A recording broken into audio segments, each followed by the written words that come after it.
In this video, you can read and listen to the California DMV Handbook at the same time. Simply scroll down to the description below to select specific chapters. Section 1. The California Driver's License. A California driver's license allows you to drive on public roads. Before you can get a driver's license in California, you are required to pass the knowledge and behind-the-wheel drive tests based on information in this handbook. You must have the correct license to drive your vehicle type. Most people need a non-commercial Class C driver's license. To operate commercial vehicles, motorcycles, and other types of vehicles, you must have a different class of license. Card designations. Real ID driver's license. Beginning May 2025, your driver's license or identification ID card must be Real ID compliant if you use it to board an airplane for domestic flights, enter military bases, enter most federal facilities, driver's licenses for undocumented residents. California offers driver's licenses for all residents regardless of immigration status. ID cards. ID cards are issued for identification purposes to eligible persons of any age. They do not permit you to drive. To get an ID, you must provide your identity document, residency documents, and social security number. Visit dmv.ca.gov/ID-cards to complete an ID card application and get information on current acceptable documents and reduced fee, no fee, or senior ID cards. Section 2. Getting an instruction permit and driver's license. If you do not have a driver's license from California or another state, you must apply for an instruction permit before taking the behind-the-wheel drive test to get your driver's license. What you need. To apply for an instruction permit or driver's license, you must provide proof of identity, proving who you are. 2 proofs of residency, proving you live in California. Exceptions may apply. Legal full name document, proving your current name if the name on your identity document and application do not match. Social security number, exceptions may apply. Register to vote. For information on registering to vote, visit California Secretary of State at sos.ca.gov. Applying for an instruction permit. To apply for a Class C instruction permit. 1. Complete a driver's license card application. 2. Provide your documents. 3. Pay a non-refundable application fee. 4. Pass your knowledge test. 5. Pass a vision test. If you are under 18 years old, you will also need to be at least 15 years old. Complete a driver education program. Have a parent or guardian sign to approve the application and accept financial responsibility. If your parents or guardians share joint custody of you, both must sign. Wait to use your instruction permit until you start behind-the-wheel driver training with an instructor who will validate the permit. Driving schools. Driver education and driver training are offered at driving schools and some high schools. Instructors must carry an instructor's card. Ask to see it. Applying for a driver's license. To get your driver's license after you have your instruction permit, you need to practice driving with a California licensed driver who is at least 18 years old, 25 for minors. This person must sit close enough to take control of the vehicle if needed. Pass a behind-the-wheel drive test. If you are under 18 years old, you will also need to be at least 16 years old. Have an instruction permit from California or another state for at least 6 months, or turn 18 years old before scheduling your behind-the-wheel drive test. Prove that you completed both driver education and driver training. Practice driving for at least 50 hours with a California licensed driver who is at least 25 years old. 10 hours must be at night. Minors, restrictions, and exceptions. When you are under 18 years old, your driver's license will have the word provisional. As a provisional driver, you cannot drive. Between 11 p.m. and 5 a.m. during the first 12 months you have your license. With passengers under 20 years old, unless your parent or guardian or other California licensed driver, at least 25 years old, rides with you. For pay or operate vehicles that require a commercial Class A, B, or C license, there are exceptions to these restrictions if you Have a medical need and cannot reasonably find another way to travel. You must carry a note signed by your physician. The note must have your medical condition and date you are expected to recover. Drive for schooling or a school activity. You must carry a note signed by your school principal, dean, or designee. Must drive for work reasons. You must carry a note signed by your employer. The note must confirm your employment. Must drive an immediate family member.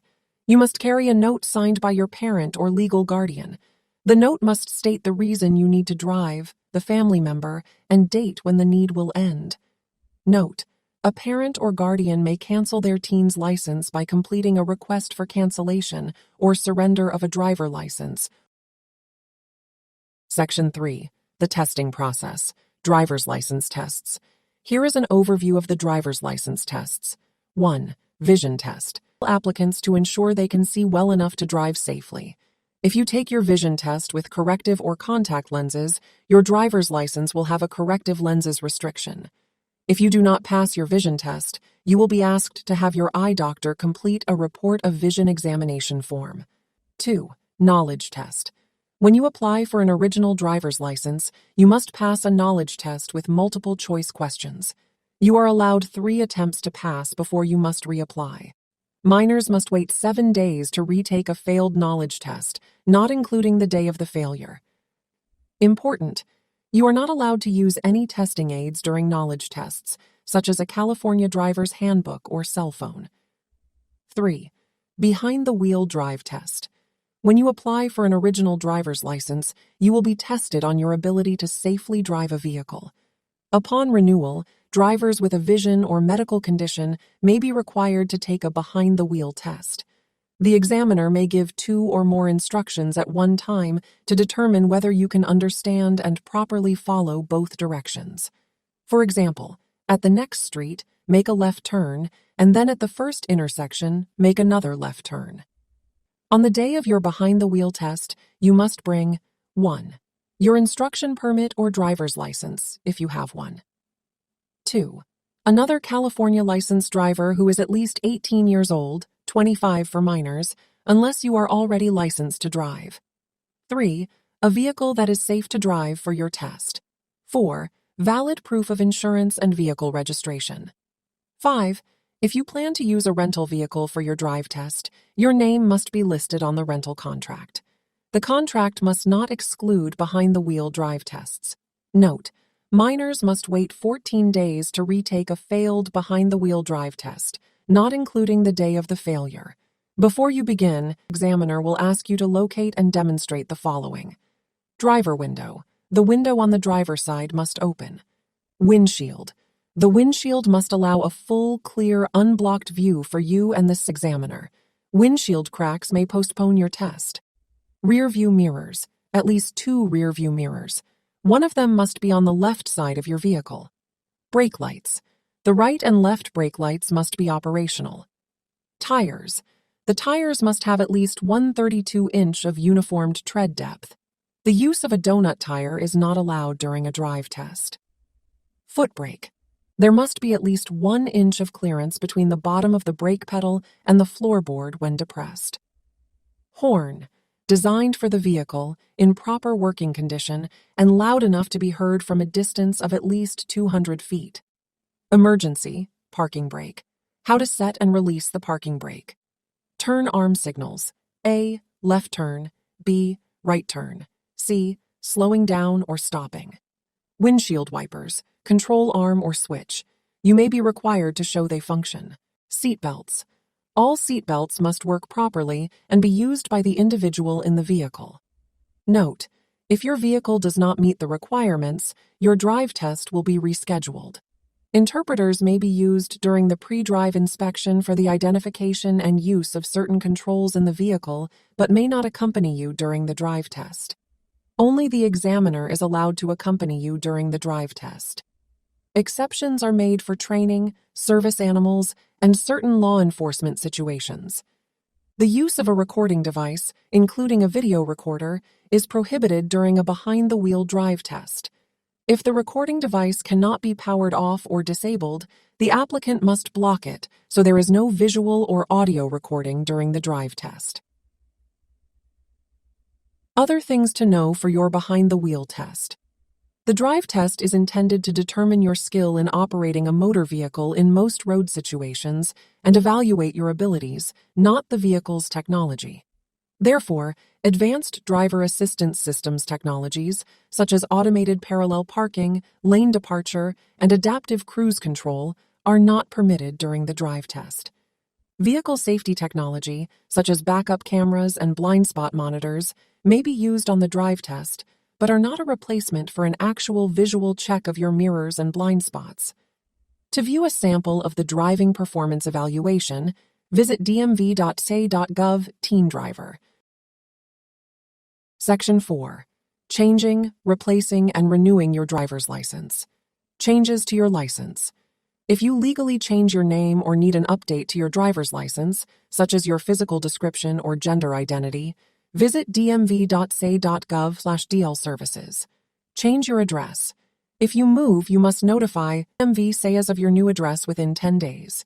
Submit a change of address online at dmv.sa.gov, address change, or by mail. It is your responsibility to ensure has your correct mailing address on record. You do not automatically get a new driver's license when you change your address. You may request a replacement for a fee. Replace or renew your driver's license. It is against the law to drive with an expired driver's license. To renew or replace a lost, stolen, or damaged driver's license, visit dmv.ca.gov/DL services. Your driver's license and identity document may expire on the same date. If so, you will be required to provide a valid identity document. If you are a minor, your parent or guardian must sign the application. Once you receive your replacement card, your old card is no longer valid. If you find the old card, destroy it. Extend your driver's license. If you are out of state and cannot renew, you may request a 1-year extension of your driver's license. Before your driver's license expires, submit a request with your name, driver's license number, birth date, California residence address. Note: limited-term driver's licenses are not eligible for this extension.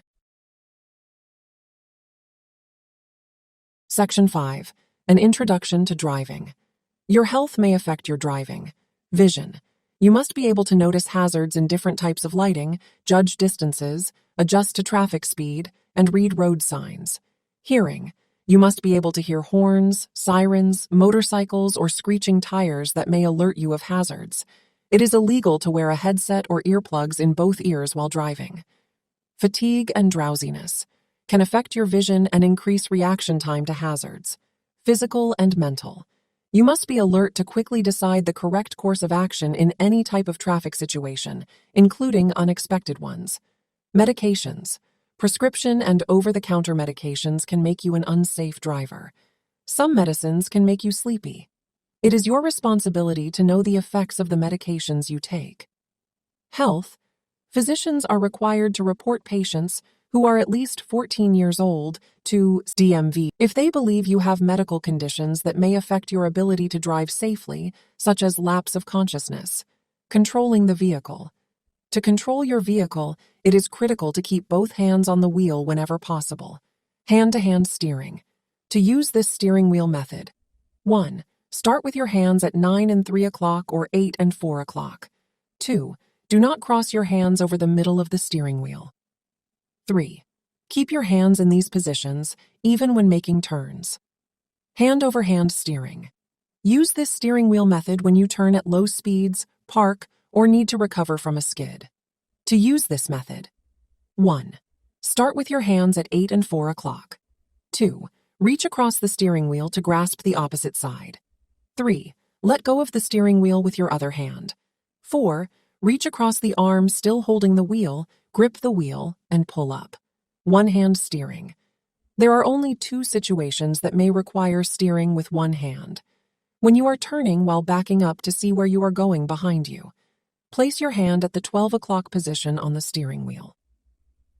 When you are operating vehicle controls that require you to remove a hand from the steering wheel, signals, horns, and headlights.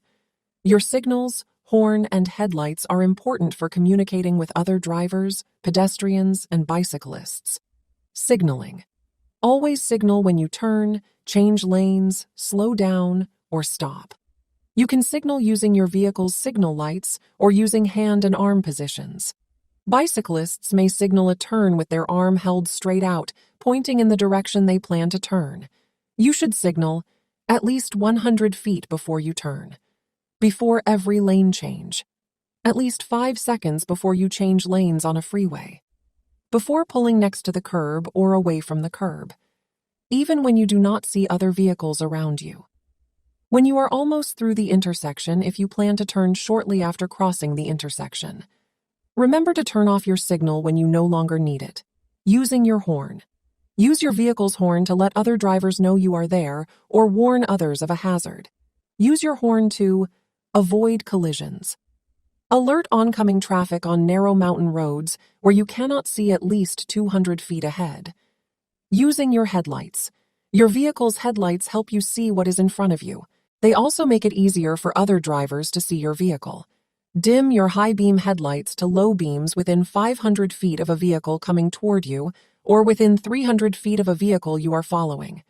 It is illegal to drive using only parking lights. Use your headlights when it is too dark to see from 1,000 feet away, beginning 30 minutes after sunset until 30 minutes before sunrise. In adverse weather, if you need to use your windshield wipers due to fog, rain, or snow, you must turn on your low-beam headlights. When conditions, such as clouds, dust, smoke, or fog, prevent you from seeing other vehicles. On mountain roads and tunnels, even on sunny days. When a road sign states that headlights must be on. To help other drivers see your vehicle, especially when the sun is low on the horizon. Using your emergency flashers.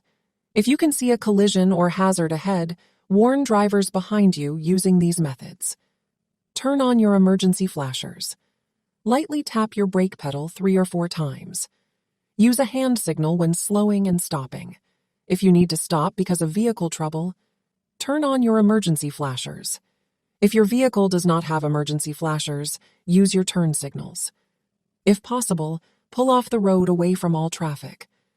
If you cannot get completely off the road, stop where people can see you and your vehicle from behind.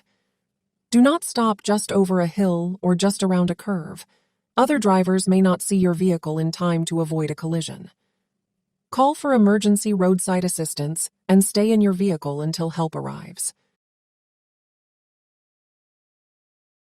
Section 6. Navigating the roads, traffic lanes. A traffic lane is a section of road for a single line of traffic. Lane markings. Lane markings on road surfaces help drivers know which part of the road to use and understand traffic rules. Single solid yellow line. A single solid yellow line marks the center of a road with two-way traffic. Do not pass a vehicle in front of you if there is only one lane of traffic going your direction and a solid yellow line on your side of the road. Double solid yellow lines. Do not pass over double solid yellow lines. Stay to the right of these lines unless you are in a high-occupancy vehicle. Carpool lane that has a designated entrance on the left. Instructed by construction or other signs to drive on the other side of the road because your side is closed or blocked. Turning left across a single set of double yellow lines to enter or exit a driveway or private road or make a U-turn. 2 sets of solid double yellow lines spaced 2 or more feet apart are considered a barrier. Do not drive on or over this barrier, make a left turn, or make a U-turn across it, except at designated openings. Broken yellow line. A broken yellow line indicates you may pass if the broken line is next to your driving lane. Only pass when it is safe. Single solid white line. A single solid white line marks traffic lanes going in the same direction. This includes one-way streets. Double solid white lines. Double solid white lines indicate a lane barrier between a regular use and a preferential use lane, such as a carpool. You may also see double solid white lines in or near freeway on and off ramps. Never change lanes over double solid white lines. Wait until you see a single broken white line. Broken white lines. Broken white lines separate traffic lanes on roads with 2 or more lanes in the same direction. End of lane markings. Ending freeway and street lanes are usually marked with large broken lines. If you are driving in a lane marked with broken lines, Be prepared to exit the freeway or for the lane to end. Look for a sign that tells you to exit or merge. Yield line. A yield line is a solid white line of triangles that shows approaching vehicles where to yield or stop. The triangles point towards approaching vehicles. Choosing a lane. Traffic lanes are often referred to by number. The left or fast lane is called the number 1 lane. The lane to the right of the number 1 lane is called the number 2 lane, then the number 3 lane, etc. Here are some tips for choosing a lane. Use the left lane to pass or turn left. Use the right lane to enter or exit traffic. Changing lanes. Before you change lanes, signal. Check your mirrors. Check traffic behind and beside you. Look over your shoulder in the direction you plan to move to make sure the lane is clear. Check your blind spots for other vehicles, motorcyclists, and bicyclists. Do not let the vehicle drift into another lane. Be sure there is enough space for your vehicle in the next lane. It is not necessary to slow down before a lane change. Stay in one lane as much as possible. Do not weave in and out of traffic. Last-minute lane or direction changes may increase the risk of collisions. Once you start moving through an intersection, keep going. If you start to make a turn, follow through. If you miss a turn, keep driving until you can safely and legally turn around. Types of lanes. Passing lanes. On a multi-lane road, the passing lane, far left lane, is the lane closest to the center divider and is used to pass other vehicles. Carpool, high-occupancy vehicle. Lane is a special lane reserved for carpools, buses, motorcycles, or low-emission vehicles with decals. To use one of these must apply. You have a certain number of people in your vehicle. There will be signs at the on-ramp or along the road to tell you the minimum number of people. You are driving a low-emission or zero-emission vehicle. You must display a special, issued decal. Center left turn lanes. A center left turn lane is located in the middle of a two-way street. It is marked on both sides by two painted lines. The inner line is broken and the outer line is solid. Use the center left turn lane to prepare for and make a left turn or U-turn. It is not a regular traffic lane or passing lane. You may only drive for 200 feet in the center left turn lane to turn left from this lane. Look for other vehicles coming toward you in the center left turn lane. Signal. Look over your shoulder to check your blind spots. Merge completely into the center left turn lane so you do not block traffic. Turn when it is safe. Turnout areas or lanes. Some two-lane roads have special turnout areas or lanes. Merge into these areas or lanes to allow cars behind you to pass. You must use a turnout area or lane to let other vehicles pass when you are driving slowly on a two-lane road, where passing is unsafe, and there are 5 or more vehicles following you. Bicycle lanes. Bicycle lanes are for bicyclists only and run alongside vehicle traffic. They are typically marked by a single solid white line and signs. They are sometimes painted bright green to make them easier to see. It is illegal to drive in a bicycle lane unless you are parking where permitted, entering or leaving the road, turning within 200 feet of an intersection. There are multiple types of bike lanes and markings. Bike lane, established along streets adjacent to vehicle traffic, typically marked by a single solid white line that turns into a dash line near an intersection. Buffered bike lane uses chevrons or diagonal markings to provide greater separation from traffic and on-street parking. Bike route uses bike route signs and shared road markings to designate a preferred route for bicyclists on streets shared with vehicle traffic. Bicycle boulevard prioritizes bicycle travel on streets shared with vehicle traffic. Separated bikeway is physically separated from motor vehicle traffic and for exclusive use of bicyclists. They are also known as a cycle track or protected bike lanes. The separation may include flexible posts, grade separation, inflexible barriers, or on-street parking.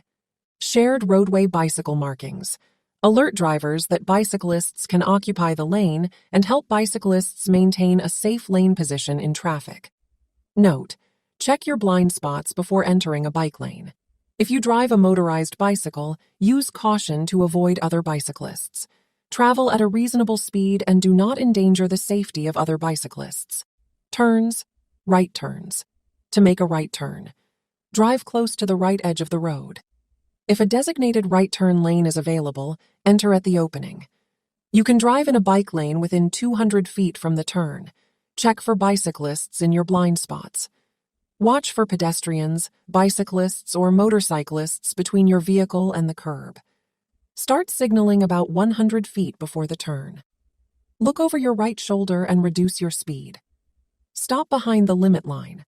A limit line is a wide white line that shows the drivers where to stop before an intersection or crosswalk. If there is no limit line, stop before you enter the crosswalk. If there is no crosswalk, stop before you enter the intersection. Look both ways, left, and turn when it is safe. Complete your turn in the right lane. Do not turn wide into another lane. Right turn against a red light. You may turn right at a red light after a complete stop unless there is a no turn on red sign. Follow the same steps listed above for right turns. Right turn against a red arrow. You may not turn right if you are stopped at a red arrow light. Wait until the light changes to green before making your turn. Right turn at a public transit bus lane. It is illegal to drive, stop, park, or leave a vehicle in an area designated for public transit buses. Signs will be posted to indicate the lanes are for bus-only use. However, you may cross a bus lane to make a right turn. Example of a right turn.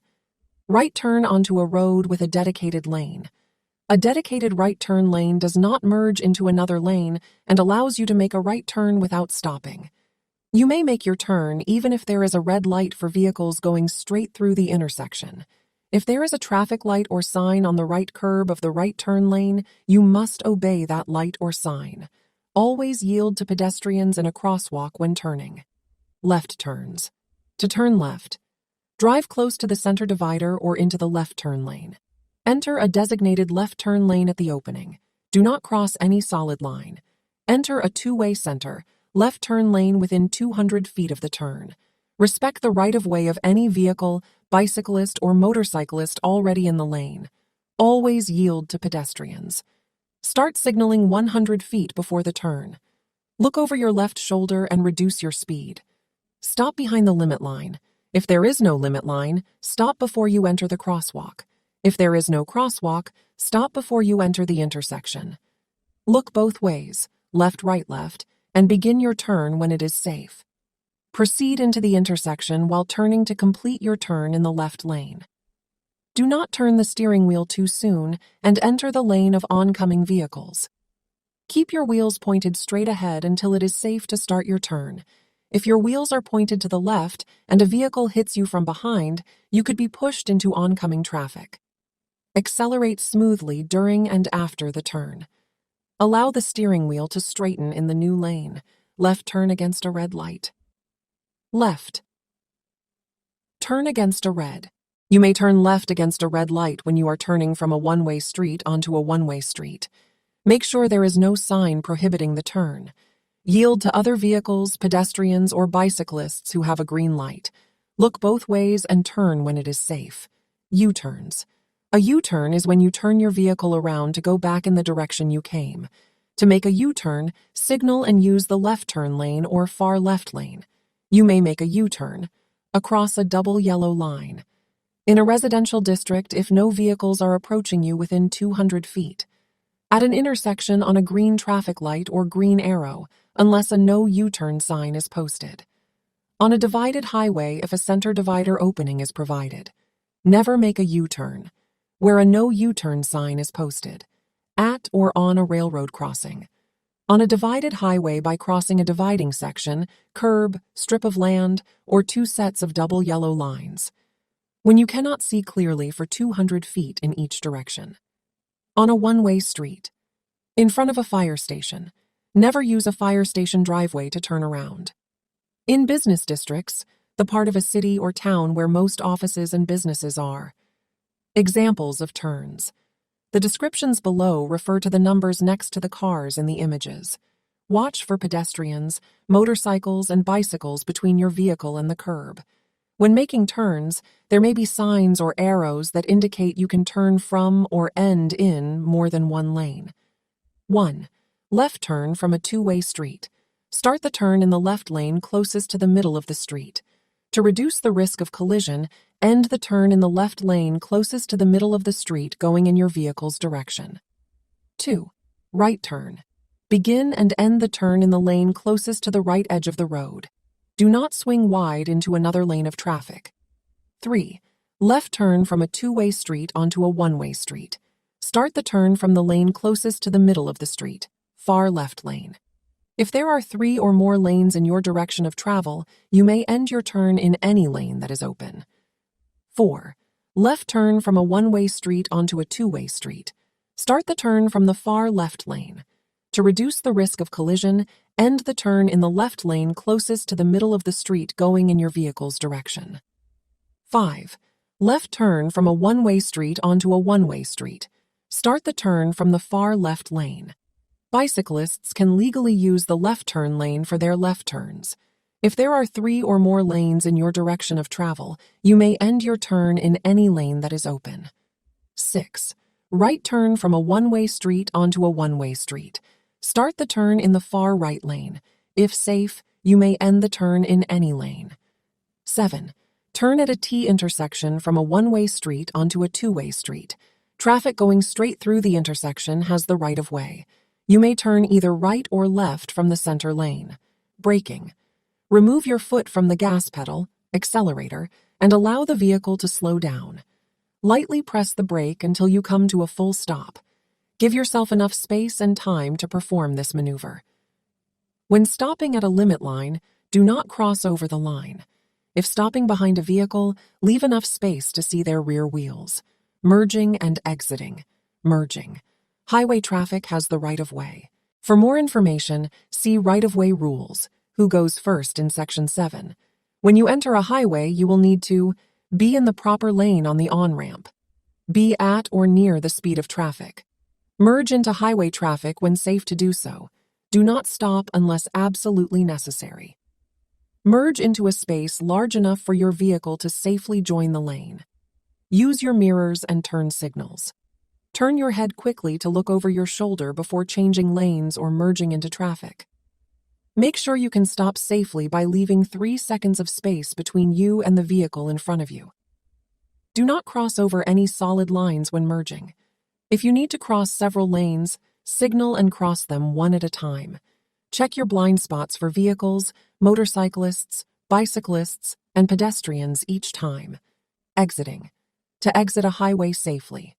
Know your exit and be aware of when it is approaching.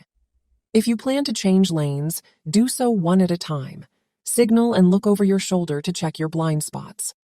When in the proper lane, signal 5 seconds, approximately 400 feet, before you exit. Make sure you are at a safe speed to exit. Do not cross over any solid lines when exiting, crossing or entering traffic. When entering traffic from a full stop, signal and leave a large enough space to get up to the speed of traffic. To merge, enter, or exit traffic, you need a space that is half a block on city streets, which is about 150 feet, a full block on the highway, which is about 300 feet. Even if you have a green light, do not start across the intersection if there are pedestrians or vehicles blocking your pathway. When turning left, do not assume that an oncoming vehicle with its right turn signal on is turning before it reaches you. The driver may have their signal on by mistake or plan to turn just beyond you. Wait for the vehicle to start its turn before beginning the left turn. Passing. You must judge whether you have enough space to pass whenever you approach.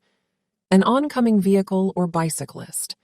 A hill, curve, intersection, or road obstruction. To safely pass, the hill or curve should be at least 1/3 of a mile ahead. Before you pass, look ahead for road conditions that may cause other vehicles to move into your lane. Do not pass. If you are approaching a hill or curve and cannot see if other traffic is approaching, this is very dangerous on 1- and 2-lane roads. Within 100 feet of an intersection, bridge, tunnel, railroad crossing, or other hazardous area. At crossroads and driveways. Unless you have enough space to return to your lane. How to pass. When you are going to pass on an open highway, signal that you plan on passing. Look over your shoulder to check your blind spots. Drive into the passing lane. Speed up to pass the vehicle. Signal and return to your original lane. You may pass on the right only when an open highway has 2 or more lanes going in your direction. The driver ahead of you is turning left, and you can safely pass on the right. Never pass on the left if the driver is signaling a left turn. You are on a one-way street. Never drive off the paved or main traveled part of the road to pass. Being passed. If a vehicle is passing you or signals that they plan on passing, allow the vehicle to pass. Maintain your lane position and your speed. Parking. Parallel parking. Parallel parking is when you park in line with the road and other parked vehicles. To parallel park. 1. Find a space. Look for a space at least 3 feet longer than your vehicle. When you find a space, turn on your signal to show that you plan on parking. 2. Pull up alongside the vehicle in front of the space. Leave about 2 feet between your vehicle and the vehicle next to you. Stop once your rear bumper is aligned with the front of your parking space. Keep your signal on. 3. Check your blind spots. Look in your rearview mirror and over your shoulder for approaching vehicles and pedestrians. 4. Begin backing up. Turn your steering wheel to back into the space at about a 45-degree angle. 5. Straighten out. Begin turning the steering wheel away from the curb when your rear wheel is within 18 inches of the curb. You may need to pull forward and backward to straighten out. Your vehicle should now be parallel and within 18 inches of the curb. 6. Parking. Turn off your vehicle and set the parking brake. Before you exit your vehicle, look carefully for passing vehicles, bicycles, and motorcycles. Exit when safe. Straight line backing.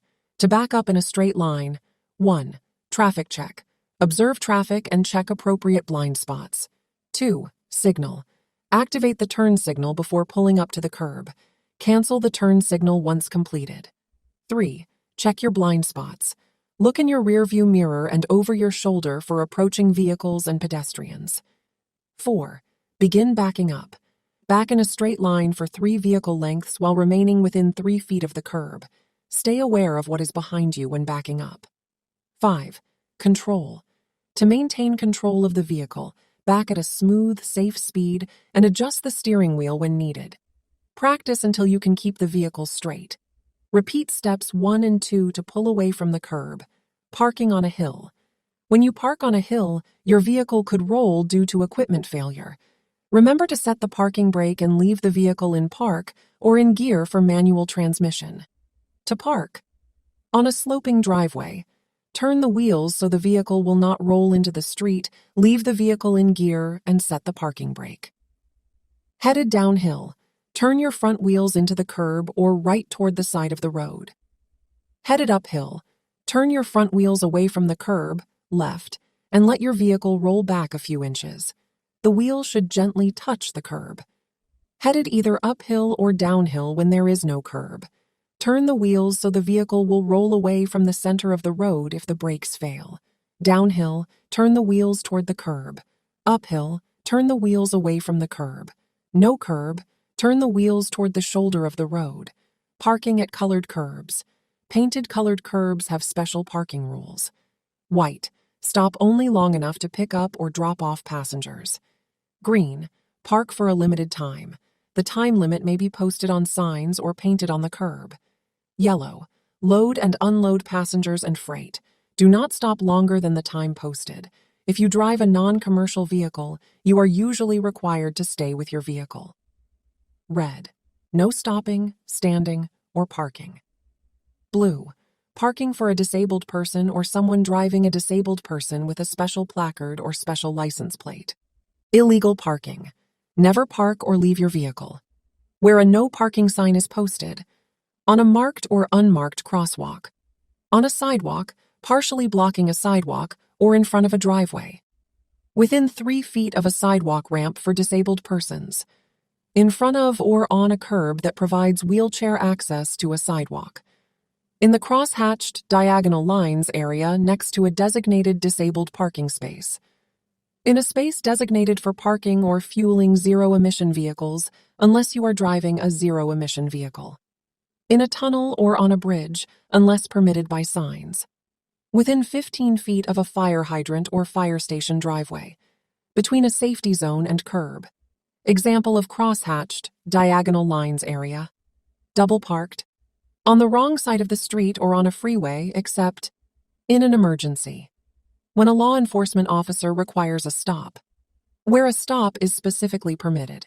If you must stop on a freeway, park completely off the pavement and stay in your vehicle with the doors locked until help arrives. A vehicle that is stopped, parked, or left standing on a freeway for more than 4 hours may be removed. Electric vehicles. Local authorities can reserve parking spaces on public streets for electric vehicle charging. Driving green. Maximize your fuel efficiency while helping to lower emissions by following these practices. Speed up and slow down smoothly. Drive at a steady speed. Regularly inflate your tires, get oil changes, and check filters. Get rid of extra weight in your vehicle. For more information, visit fueleconomy.gov. Law enforcement stops. Turn on your right turn signal to acknowledge that you see the officer. Move completely onto the right shoulder, even if in the carpool lane. Stop in a well-lit area when possible. Turn off your radio. Remain inside your vehicle unless directed to get out by the officer. Roll down your window after stopping your vehicle and before the officer makes contact with you. The driver and all passengers should place their hands in clear view before the officer makes contact with them. Beginning January 1, 2024, law enforcement officers must state the reason for a traffic or pedestrian stop before they begin questioning related to a criminal investigation or traffic violation. An exception is made if an officer reasonably believes withholding the reason is necessary to protect life or property from imminent threat. The reason for the stop must be documented on the citation issued or law enforcement report completed. Your rights during the enforcement stop. If an officer asks your permission to do something, you have a right to say no. However, if you say no and the officer says they are going to do it anyway, you do not have a right to interfere with their actions. For example, an officer may request to search part or all of your vehicle. You have a right to decline that request, but the officer may have the legal authority to search your vehicle anyway under certain circumstances. If you do not want the officer to search your vehicle, you should clearly say that you do not give your permission, but you do not have a right to resist or obstruct the officer if they search your vehicle anyway. The driver of a stopped vehicle must produce a driver's license, proof of insurance, and vehicle registration when stopped by law enforcement. If a driver does not produce these documents, officers may conduct a limited search for them. An officer may also request the names or identification of passengers. Passengers can decline that request, but under some circumstances, the passengers may be required to identify themselves anyway. If passengers do not want to produce their identification, they should clearly say so. Passengers should not interfere with the officer's duties in conducting the traffic stop, and if an officer demands identification, passengers should not interfere with the officer's actions. During a traffic stop, an officer can legally require the driver and all passengers to exit or stay inside the vehicle. If you are told to exit the vehicle or stay inside, you must do so. In California, only federal law enforcement officers can ask you about your immigration status. California law prohibits state and local officers from asking drivers or passengers about their immigration status. If a California law enforcement officer asks you about your immigration status, you can decline to answer. In general, the First Amendment protects the right of drivers and passengers to record interactions with law enforcement in public spaces. If you are recording, you should immediately make that clear. You do not have a right to interfere with the officer's lawful duties during the enforcement stop, and you should not reach into concealed areas to retrieve your recording device without the officer's permission. If your recording is not interfering with the officer's ability to lawfully do their job, an officer cannot confiscate your recording device, delete the recording, or destroy the device just because you are using it to record. In general, you also have the right to deny a request to unlock a cellular phone or provide a password to it, though under some circumstances, such as if you are on parole, you may have to give permission in response to such requests. Finally, no government employee can retaliate against you just because you recorded something in public. Even if you believe your rights were violated, you should not engage in physical resistance or violence against the officer. If an officer does something that you believe violates your rights, you can voice your objection, but you should not physically resist. Everyone has the right to be safe during a traffic stop. Your safety and the officer's safety could be jeopardized if the situation escalates with physical resistance or violence. All members of the public have a right to file a complaint against any law enforcement agency, and it is against the law for any government employee to retaliate against you for doing so. You can file a complaint with the law enforcement agency that employs the officer. You have a right to be free from discrimination based on your actual or perceived race, sex, color, ethnicity, national origin, age, religion, gender identity or expression, sexual orientation, mental or physical disability, medical condition, or citizenship status. You also have other rights guaranteed by the United States and California constitutions, as well as California and federal laws. When you file a complaint, the agency that employs the officer must investigate the complaint. Links to contact information for California law enforcement agencies can be found at post.ca.gov/leagencies. Section 7. Laws and Rules of the Road. Traffic Control. When at or approaching traffic signals or signs, yield to pedestrians, bicyclists, and other nearby vehicles that may have the right-of-way. See right-of-way rules. Who goes first in this section? Traffic signals. Solid red light. A red traffic signal light means stop. You can turn right at a red light if there is not a no turn on red sign posted. You stop at the stop or limit line, yield for pedestrians, and turn when it is safe. Red arrow. A red arrow means stop.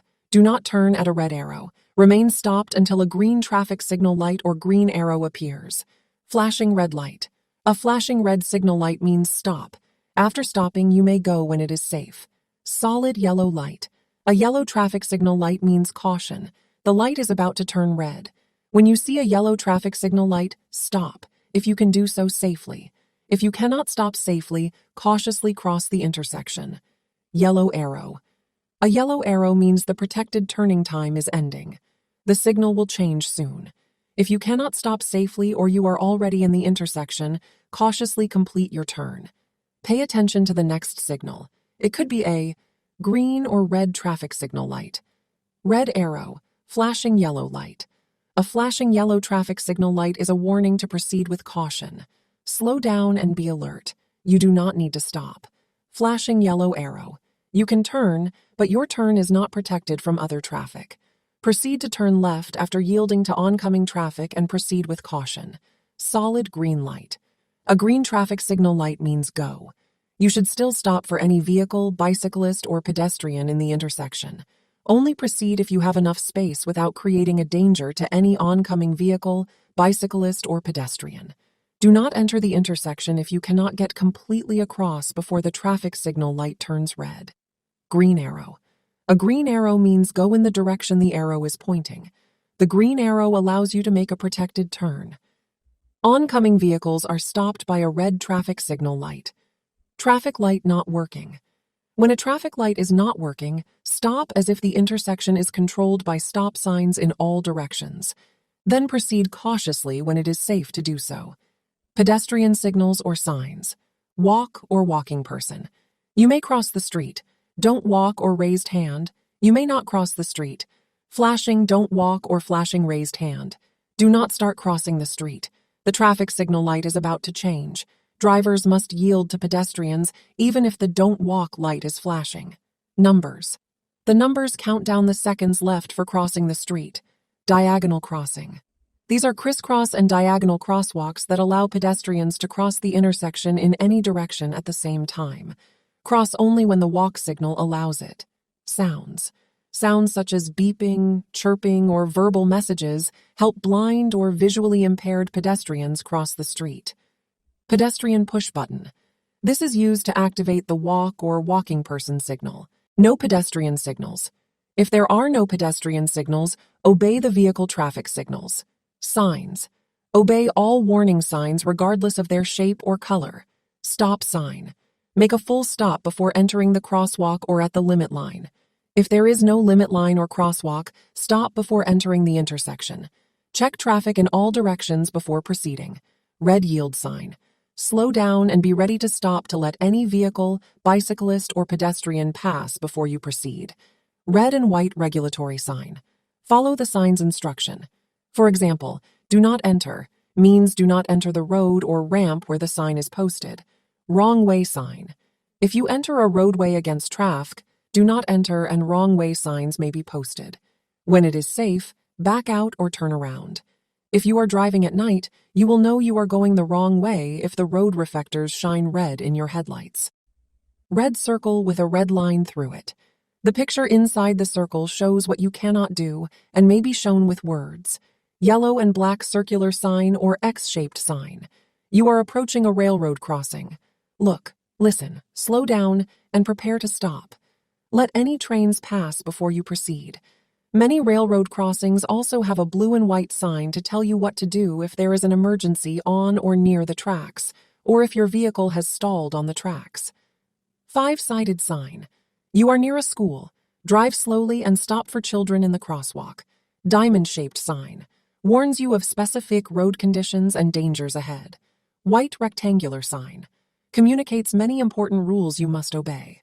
Warning signs. Warns of conditions related to pedestrians, bicyclists, schools, playgrounds, school buses, and school passenger loading zones. For more information about signs, visit .ta.gov programs/safety programs SIG-N charts. Right-of-way rules. Who goes first? Right-of-way rules help you understand who goes first when vehicles, pedestrians, and bicyclists meet on the road. The vehicle that arrives to the intersection first has the right-of-way. Other vehicles, bicyclists, and pedestrians must wait for the person who has the right-of-way.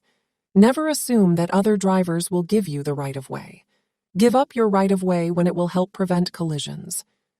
Intersections. An intersection is any place where one road meets another road. Controlled intersections have signs or traffic signal lights. Uncontrolled and blind intersections do not. Before entering an intersection, check for vehicles, bicyclists, and pedestrians. Be prepared to slow down and stop if necessary. Pedestrians always have the right-of-way. Here are some right-of-way rules at intersections. Without stop or yield signs. The vehicle that arrives to the intersection first has the right-of-way. However, if a vehicle, pedestrian, or bicyclist gets to the intersection at the same time as you, give the right-of-way to the vehicle, pedestrian, or bicyclist on your right. If you approach a stop sign and there is a stop sign on all four corners, stop first and proceed as above. T intersections without stop or yield signs. Vehicles, bicyclists, and pedestrians on the through road, continuing to go straight, have the right-of-way. Turning left, check for pedestrians. Give the right-of-way to any pedestrian or approaching vehicle that is close enough to be dangerous. Turning right, always check for pedestrians crossing the street and motorcycles and bicycles riding next to you. Green traffic signal light, proceed with caution. Pedestrians have the right-of-way. Entering traffic. When entering traffic, you must proceed with caution and yield to the traffic already occupying the lanes. It is against the law to stop or block an intersection where there is not enough space to completely cross before the traffic signal light turns red. Roundabouts. In a roundabout, traffic travels in one direction around a central island. How to use a roundabout. 1. Slow down as you approach. 2. Yield to all traffic already in the roundabout. 3. Enter heading to the right when there is a big enough gap in traffic to merge safely. 4. Watch for signs and lane markings that guide you. 5. Travel in a counterclockwise direction. Do not stop or pass. 6. Signal when you change lanes or exit. 7. If you miss your exit, continue around until you return to your exit. If the roundabout has multiple lanes, choose your entry or exit lane based on your destination. This is shown in the image below. 2. 1. Turn right, yellow car. Choose the right lane and exit in the right lane. 2. Go straight, red car. Choose either lane. Exit in the lane you entered. 3. Turn left. Enter and continue driving until you reach the exit in the direction you choose. Blue car. Pedestrians. These are considered pedestrians or vulnerable road users. A person walking. A person traveling on something other than a vehicle or bicycle. This includes roller skates, a skateboard, etc. A person with a disability using a tricycle, quadricycle, or wheelchair for transportation. Although pedestrians have the right of way, they also must follow the rules of the road. When there is a pedestrian crossing a roadway with or without a crosswalk, you must use caution, reduce your speed, or stop to allow the pedestrian to safely finish crossing. Other things to keep in mind. Do not pass a vehicle stopped at a crosswalk. You may not be able to see a pedestrian crossing the street. If a pedestrian makes eye contact with you, they are ready to cross the street. Yield to the pedestrian. Always allow pedestrians enough time to safely cross a street, as some groups such as seniors, people with small children, and people with disabilities may require extra time. Crosswalks. A crosswalk is the part of the road set aside for pedestrians to safely cross the road. They are often marked with white lines. School crossings may have yellow crosswalk lines. Not all crosswalks are marked. Pedestrians have the right of way in marked or unmarked crosswalks. If there is a limit line before the crosswalk, stop at the limit line and allow pedestrians to cross the street. Some crosswalks have flashing lights. Whether or not the lights are flashing, look for pedestrians and be prepared to stop. Pedestrians who are blind. Pedestrians using guide dogs or white canes have the right of way at all times. These pedestrians are partially or totally blind. Be careful when you are turning or backing up. This is particularly important if you are driving a hybrid or electric vehicle because blind pedestrians rely on sound to know there is a vehicle nearby. Do not stop in the middle of a crosswalk. This could force a blind pedestrian to walk into traffic outside of the crosswalk. Do not honk your horn at a blind person.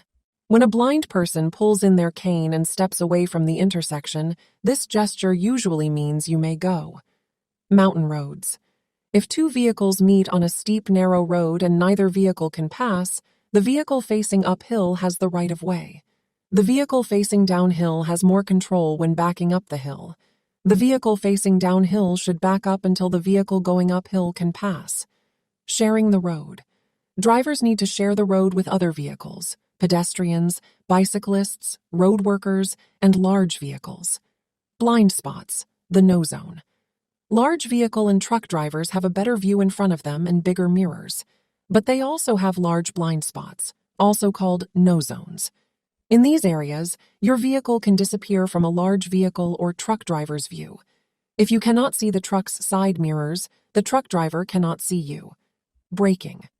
Large vehicles and commercial trucks take longer to stop than passenger vehicles traveling at the same speed.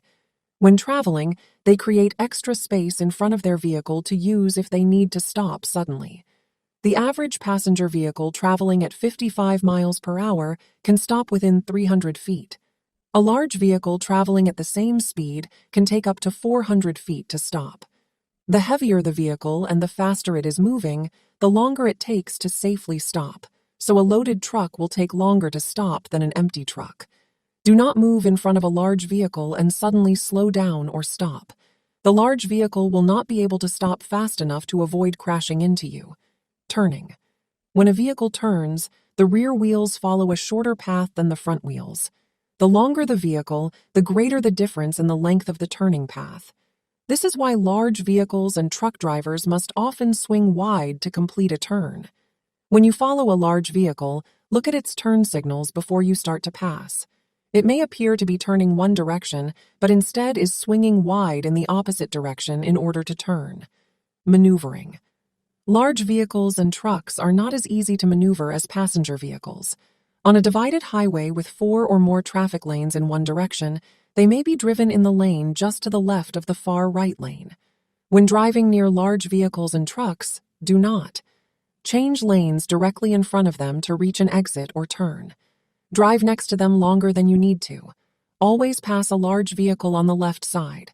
After you pass the large vehicle or truck, move ahead of it. Driving alongside a large vehicle makes it hard for the driver to avoid dangers in the road. Underestimate their size and speed. Buses, streetcars, trolleys. Safety zones are spaces set aside for pedestrians waiting for buses, streetcars, and trolleys.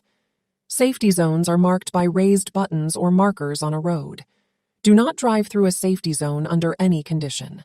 When a bus, streetcar, or trolley is stopped at a safety zone or traffic light, you may pass at no more than 10 miles per hour. Do not overtake and pass a light rail vehicle or streetcar on the left side, whether it is moving or standing, unless you are on a one-way street. A traffic officer directs you to pass on the left. Light rail vehicles. On public roads, light rail vehicles have the same rights and responsibilities as other vehicles. To safely share the road with light rail vehicles, be aware of where they operate. Buildings, trees, and other items can cause blind spots for the operator. Never turn in front of an approaching light rail vehicle. Maintain a safe distance. Check for approaching light rail vehicles before you turn across the tracks. Complete your turn only when the traffic light indicates you may proceed. Be aware they can interrupt traffic lights. Motorcycles. Motorcyclists have the same rights and responsibilities as other vehicles. To safely share the road with motorcyclists, check for motorcycles and use your mirrors when you change lanes or enter a road. Motorcycles are smaller in size and harder to see, so they easily disappear in vehicle blind spots. Allow a safe 3-second following distance. This space will help you avoid hitting a motorcyclist if they brake suddenly or fall. Whenever possible, give a motorcycle the full lane. It is legal to share lanes with motorcycles. This is known as lane splitting. Never try to pass a motorcycle in the same lane as you. Check for motorcyclists before you open your door next to traffic. When possible, move to one side of your lane to give motorcyclists more room to pass. Road conditions can cause motorcyclists to suddenly change speed or direction. Emergency vehicles. Give the right-of-way to any law enforcement vehicle, fire engine, ambulance, or other emergency vehicle using a siren and red lights. Failure to pull over may result in a ticket. Drive to the right edge of the road and stop until the emergency vehicle have passed. When approaching a stationary emergency vehicle with flashing emergency signal lights, hazard lights, move over and slow down. If you are in an intersection when you see an emergency vehicle, continue through the intersection. Drive to the right as soon as it is safe and stop. Obey any direction, order, or signal given by a law enforcement officer or firefighter.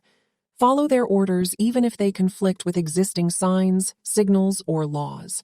It is against the law to follow within 300 feet of any fire engine, law enforcement vehicle, ambulance, or other emergency vehicle when their siren or flashing lights are on. You can be arrested if you drive to the scene of a fire, collision, or other disaster. When you do this, you are getting in the way of firefighters, ambulance crews, or other rescue and emergency personnel. Slow-moving vehicles. They can take longer to get up to speed when entering traffic. Large trucks, bicycles, and some cars lose speed on long or steep hills. Some slow-moving vehicles have an orange and red triangle on their back, such as road maintenance vehicles, which usually travel at 25 miles per hour or less. Other types of slow-moving motorized vehicles that may operate on public roads include scooters, neighborhood electric vehicles, golf carts. Adjust your speed to share the road with these vehicles. Animal-drawn vehicles. Horse-drawn vehicles and people riding horses or other animals are allowed to share the road with motor vehicles. It is against the law to intentionally scare horses or livestock near animals. If you see a sign with a picture of an animal, watch for animals on or near the road. If you see animals or livestock near the road, slow down or stop and proceed when it is safe. Be sure to follow directions from the person in charge of the animals. Bicycles. Bicyclists have the same rights and responsibilities as other drivers. Bicyclists may legally ride on certain sections of freeways where there is no alternate route and bicycling is not forbidden by law. Move left to avoid hazards. These may include parked or moving vehicles, bicycles, animals, or trash. Choose to ride near the left curb or edge of a one-way street. Choose to use crosswalks by stopping and crossing as a pedestrian. Bicyclist responsibilities. As a bicyclist, you must obey all traffic signs, signal lights, and basic right-of-way rules. Ride in the same direction as traffic. Always look over your shoulder to make sure the lane is clear before turning or changing lanes. Yield to pedestrians. Wear a helmet if under 18 years old. Stay visible, for example, never weave between parked vehicles. Ride as near to the right curb or edge of the roadway as possible. Not ride on the sidewalk, unless allowed by the city. Make left and right turns in the same way drivers do, using hand signals and turn lanes. Use a bike lane whenever possible, or use a through traffic lane. Have fully functional brakes. Bicycling at night. When it is dark out, bicyclists should avoid wearing dark clothing. Your bicycle must have the following equipment: a front lamp with a white light visible from 300 feet, a built-in rear red reflector, solid red light, or flashing red light. This must be visible from 500 feet. A white or yellow reflector on each pedal, the bicyclist's shoes or their ankles.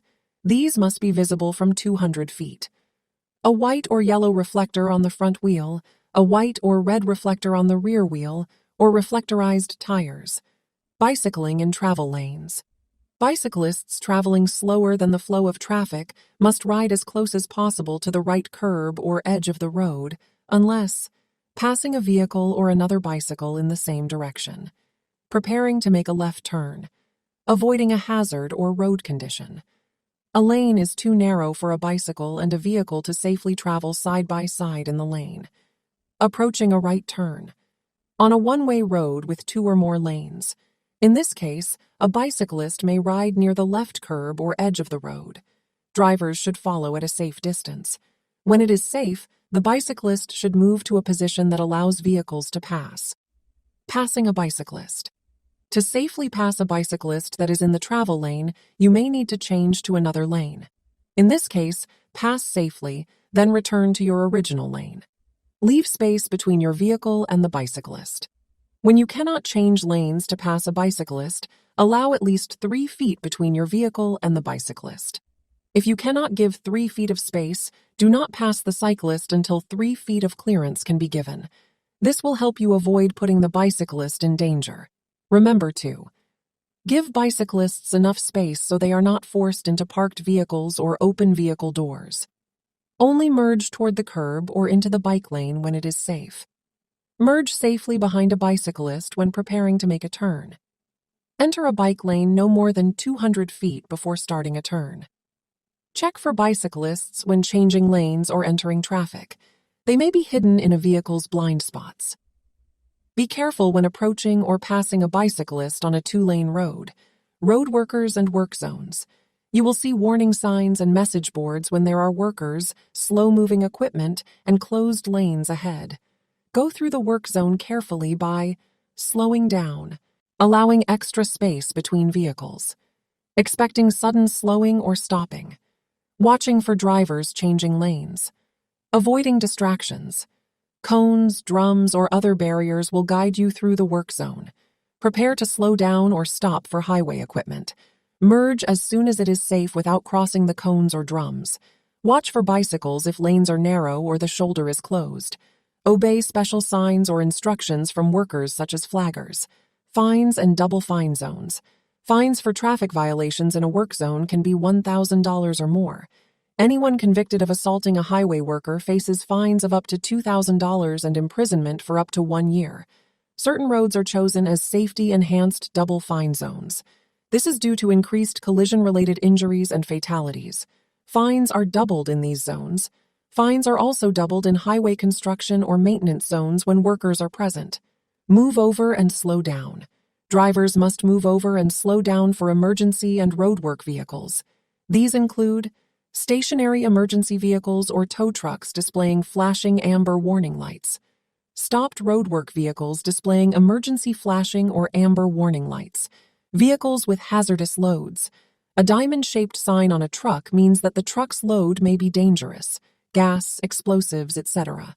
Vehicles with these signs must stop before crossing railroad tracks. Heavy traffic or bad weather. You must drive slower when there is heavy traffic or bad weather. At the same time, you should not block normal and reasonable traffic flow by driving too slowly. Do not drive over or under the speed limit. You may be cited if you do. When another driver is close behind you and wishes to drive faster, move to the right. If you choose to drive slower than other traffic, Drive in the right lane. Refer to choosing a lane in Section 6 for more information. Towing. You must drive in the far right lane or a lane marked for slower vehicles when you tow a vehicle or trailer. Drive a truck with 3 or more axles. If no lanes are marked and there are 4 or more lanes in your direction, you may only drive in the 2 lanes closest to the right edge of the road. Around children. The speed limit is 25 miles per hour within 500 feet of a school while children are outside or crossing the street. Some school zones may have speed limits as low as 15 miles per hour. When near schools, look for bicyclists and pedestrians, school safety patrols or crossing guards. Be sure to obey their directions at all times. Stopped school buses and children crossing the street. Some school buses flash yellow lights when preparing to stop to let children off the bus. The yellow flashing lights warn you to slow down and prepare to stop. When the bus flashes red lights, located at the top, front, and back of the bus, you must stop from either direction until the children are safely across the street and the lights stop flashing. Remain stopped while the red lights are flashing. If you fail to stop, you may be fined up to $1,000 and your driving privilege could be suspended for 1 year. If the school bus is on the other side of a divided or multi-lane highway, 2 or more lanes in each direction, you do not need to stop. Blind intersections. An intersection is considered blind if it has no stop signs at any corner. If your view is blocked, move slowly forward until you can see. The speed limit for a blind intersection is 15 miles per hour. Alleys. An alley is any road no wider than 25 feet that is used to access the rear or side entrances of buildings or properties. The speed limit in an alley is 15 miles per hour. Near railroad or light rail tracks. The speed limit is 15 miles per hour within 100 feet of a railroad crossing, and you cannot see the tracks for 400 feet in both directions. You may drive faster than 15 miles per hour if the crossing is controlled by gates, a warning signal, or a flagman. At railroad or train crossings, flashing red warning lights indicate you must stop and wait. Do not proceed over the railroad tracks until the red lights stop flashing, even if the gate rises. When the crossing devices or a person warns you a train is coming, stop at least 15 feet from the nearest track. Do not go under lowering gates or around lowered gates. If the gates are lowered and you do not see a train approaching, call the posted railroad emergency toll-free number or 911. Stop, look, and listen. If you see a train coming or hear a horn or bell, do not cross. Many crossings have multiple tracks. Look in both directions and only cross when it is safe. Expect a train on any track, at any time, traveling in either direction. Never stop on the railroad tracks. Wait, and do not begin proceeding if you do not have enough room to completely cross the tracks. If you are on the tracks, you risk injury or death. Watch for vehicles that must stop before they cross train tracks. These vehicles include buses, school buses, and vehicles marked with a hazardous materials placard, business or residential districts. The speed limit is 25 miles per hour, unless otherwise posted. Other important roadway information. You must not smoke when a minor is in the vehicle. You can be fined. Not dump or abandon animals on a highway. This crime is punishable by a fine of up to $1,000, 6 months in jail, or both. Not drive a vehicle so overloaded that you cannot control it, see ahead, or see to the sides of your vehicle. Not drive a vehicle with an unsecured load that is a safety hazard. Not carry anything in or on a passenger vehicle which extends beyond the fenders on the left side or more than 6 inches beyond the fenders on the right side. Cargo that extends more than 4 feet from the back rear bumper of the vehicle must display a 12-inch red or fluorescent orange square flag. At night, this cargo must be marked with 2 red lights. Not allow a person to ride in the back of a pickup or other truck unless the vehicle has secure seats and safety belts. Not transport animals in the back of a pickup or other truck unless the animal is properly secured. This prevents the animal from falling, jumping, or being thrown from the vehicle. Not drive a vehicle equipped with a video monitor visible to the driver unless it only displays vehicle information, navigation system, media player, or radio.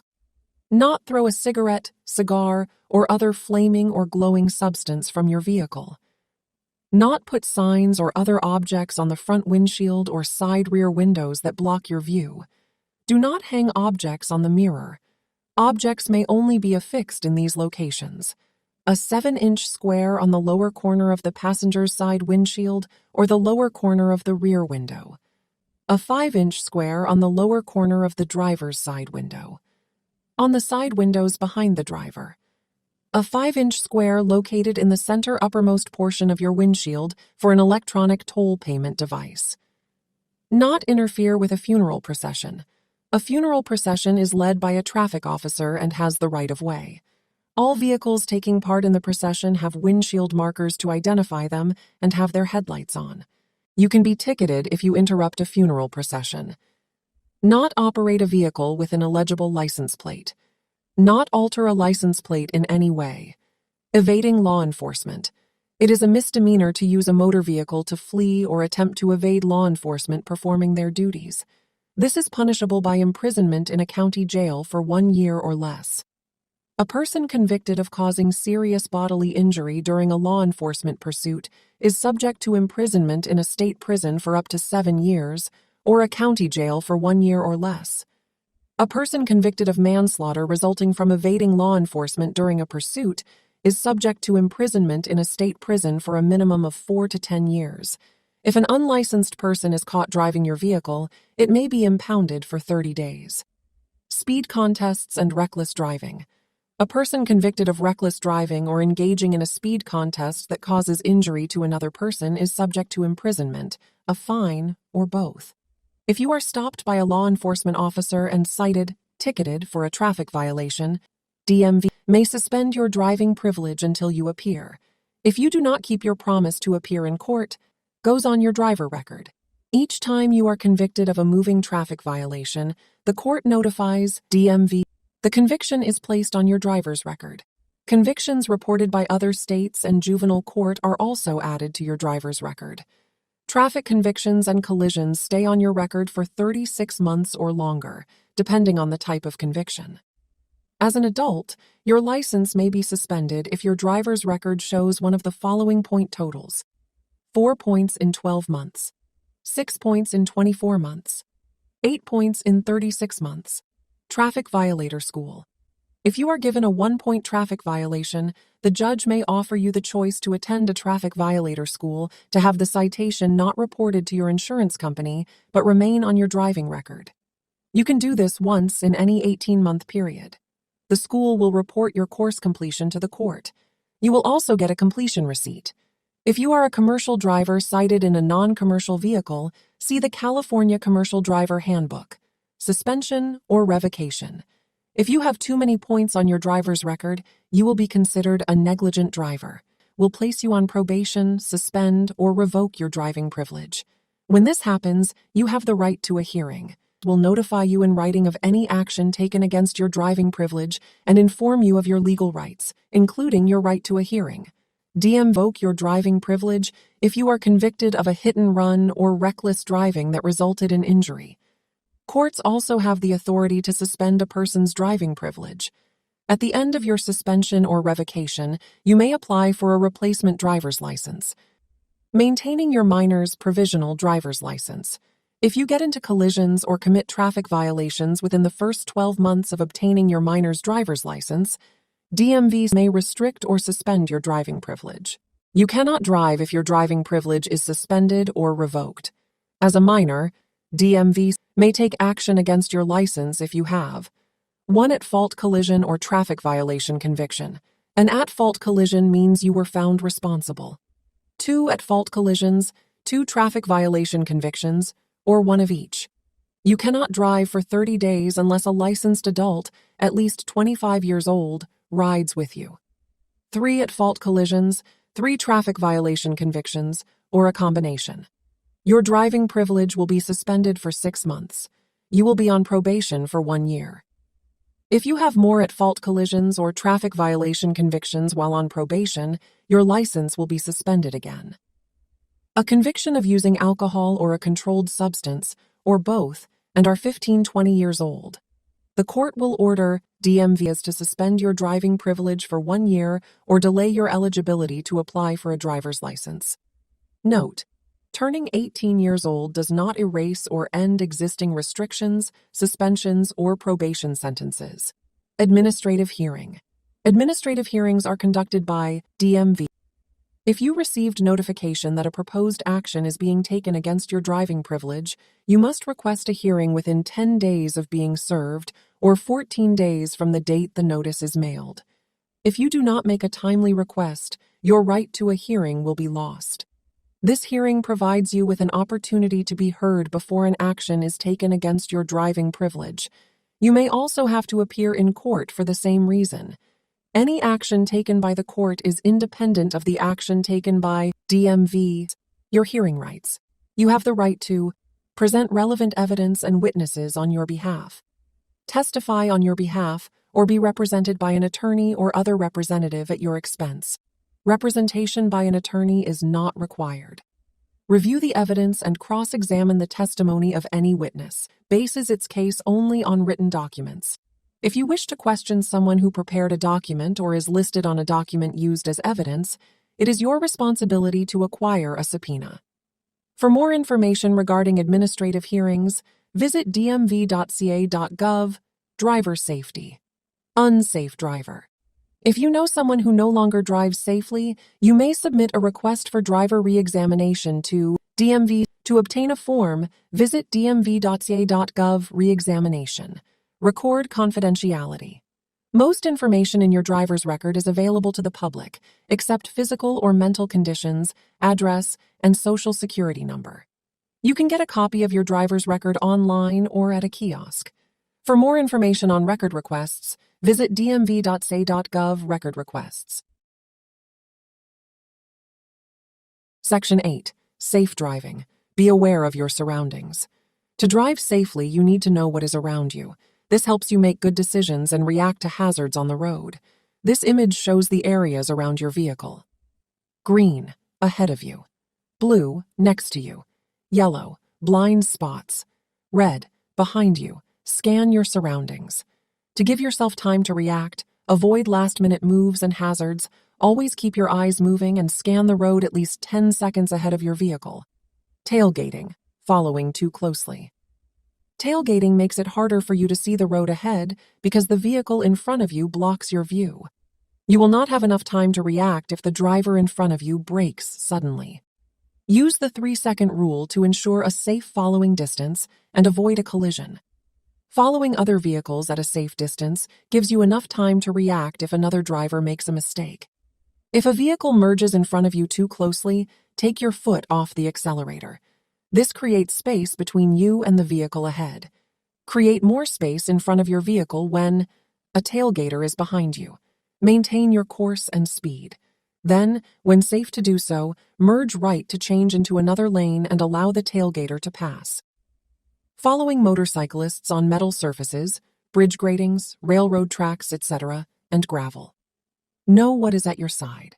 Be aware of what is on each side of you, to maintain enough space to maneuver safely and react to other drivers. Do not stay in another driver's blind spot. Avoid driving directly alongside other vehicles. Make space for vehicles entering freeways, even if you have the right of way.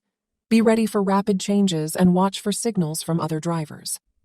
Keep space between your vehicle and parked vehicles. Look both ways, even at intersections where traffic has a red light or stop sign. Blind spots. Every vehicle has blind spots. These are areas around the vehicle that a driver cannot see when looking straight ahead or using the mirrors. For most vehicles, the blind spots are at the sides slightly behind the driver. To check your blind spots, look over your right and left shoulders out of your side windows. Only turn your head when you look. Do not turn your whole body or steering wheel. Check your blind spots before you. Change lanes. Turn at an intersection. Merge with traffic. Back up. Leave a parking space. Parallel park. Pull out from the curb. Open your car door. Know what is behind you. Knowing what is behind you can help you avoid rear-end collisions. Check traffic behind you often by using your rearview mirror, side mirrors, and turning your head. Change lanes. Check your blind spots. Reduce your speed. Turn into a side road or driveway. Stop to pull into a parking space. Pull up to and away from the curb. Back up. Understand the road conditions. Darkness. When driving at night, make sure you can stop in the distance lit by your headlights. Use your high beam headlights when possible. This includes in open country or dark city streets. Do not use high beam headlights in areas where they are illegal. Dim your high beam headlights to avoid blinding the driver of an oncoming vehicle. If another vehicle's lights are too bright, do not look directly into the oncoming headlights. Look toward the right edge of your lane. Watch the oncoming vehicle out of the corner of your eye. Do not react to the other driver by keeping your high beam headlights on. This only makes it harder for both of you to see. When it is dark outside or raining, use your low beam headlights. Do not drive using only your parking lights. When you drive at night, remember, motorcycles, pedestrians, and bicyclists are much harder to see. Highway construction can take place at night. Reduce your speed in highway construction zones. When you leave a brightly lit place, drive slowly until your eyes adjust to the darkness. When a vehicle with one light drives toward you, drive as far to the right as possible. It could be a bicyclist, motorcyclist, or vehicle with a missing headlight. Sun glare. To help manage sun glare, keep the inside and outside of your windshield clean. Wear polarized sunglasses. Maintain enough space between your vehicle and the vehicles around you. Make sure your car visor works and is free of anything that would restrict use. Be aware of pedestrians. You may have difficulty seeing them. Try to avoid driving during sunrise and sunset. Skids. A skid is when one or more of the tires lose traction with the road and the vehicle starts to slip. You may not be able to control your vehicle. There are a few different types of skids. Slippery surface skids. Ice and packed snow on the road can cause your vehicle to skid. This is even more likely if you are driving too fast or going downhill. Drive slowly and leave space between your vehicle and the vehicle ahead of you to prevent skidding on slippery surfaces. Slow down as you approach intersections and curves. For sharp curves, slow down as you approach and move through. Avoid fast turns and quick stops. Shift to low gear before going down a steep hill. Avoid areas like ice patches, wet leaves, oil, or standing water. If you start to skid, follow these steps. 1. Slowly remove your foot from the accelerator. 2. Do not use the brakes. 3. Turn the steering wheel in the direction of the skid. 4. Try to get a wheel on dry pavement. Locked wheel skids. A locked wheel skid is usually caused by braking too hard when you are going too fast. If this happens, your vehicle will skid no matter which way the steering wheel is turned. To get out of a locked wheel skid, if your vehicle is equipped with 4-wheel anti-lock braking system, apply firm pressure on the brake pedal. Rear wheel, stop braking and turn the steering wheel into the direction of the skid. Front wheel, remove your foot from the brake pedal to unlock the wheels. Steer in the direction you want to go and straighten the front wheels as the vehicle begins to straighten out. If your vehicle is not equipped with AES, press the brake pedal and it sinks to the floor. Quickly pump the brakes by gently applying and releasing pressure on your brake pedal. Pump the brakes, downshift your vehicle into a lower or neutral gear to slow down. Then try using your emergency brake to stop. If your brakes get wet, you can dry them by lightly pressing the accelerator and brake pedals at the same time. Only do this until the brakes dry. Slippery roads. Rain, snow, or mud can make the roads slippery. Drive more slowly than you would on a dry road. Adjust your speed for different conditions. Wet road. Reduce your speed by 5 to 10 miles per hour. Packed snow. Reduce your speed by half. Ice. Reduce your speed to no more than 5 miles per hour. Some road surfaces are more slippery than others when wet. These usually have warning signs posted.